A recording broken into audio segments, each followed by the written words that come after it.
Assalamualaikum warahmatullahi wabarakatuh. Perkenalkan, saya Dr. Hewan Sriwardani. Pada kesempatan kali ini akan mencoba menjelaskan kepada adik-adik sekalian tentang siklus hormon reproduksi ternak jantan. Sebelumnya mungkin adik-adik sudah mempelajari terkait organ reproduksi ternak jantan.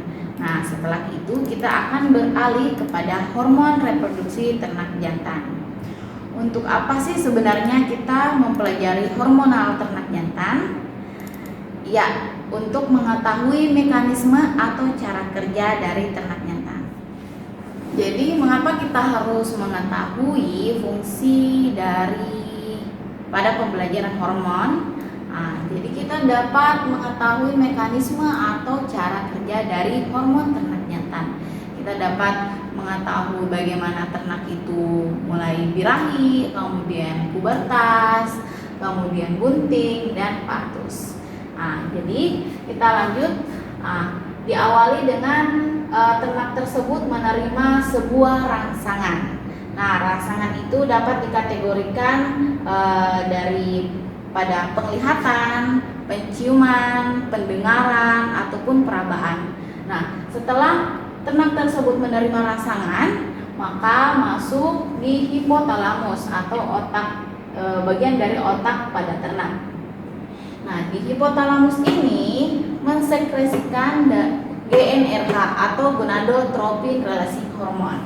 Nah, kemudian GnRH akan lanjut ke hipofisa. Di hipofisa ini dia akan lanjut ke bagian adenohipofisis atau di adenohipofisis ini akan mensekresikan atau pelepasan kedua hormon, yaitu hormon FSH, follicle stimulating hormone, dan hormon LH atau luteinizing hormone.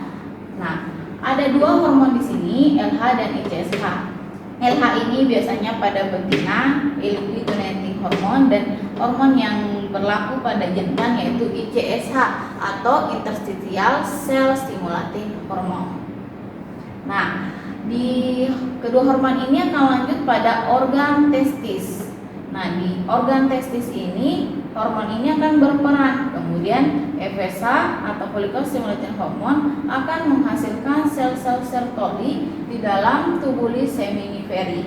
Nah, sel-sel Sertoli ini akan memberikan nutrisi kepada sperma dan di dalam tubuli seminiferi akan menghasilkan atau memproduksi spermatozoa.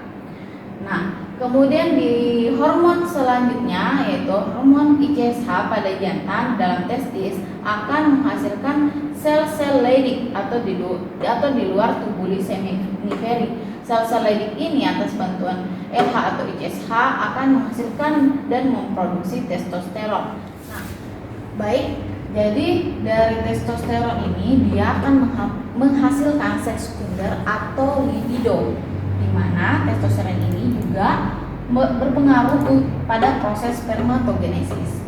Nah, apabila jumlah kapasitas testosteron di dalam tubuh ternak mengalami peningkatan, maka dia akan mengirimkan feedback negatif pada hipotalamus dan hipofisa atau adenohipofisis untuk mengatur atau menghambat atau menghentikan proses FSH dan LH.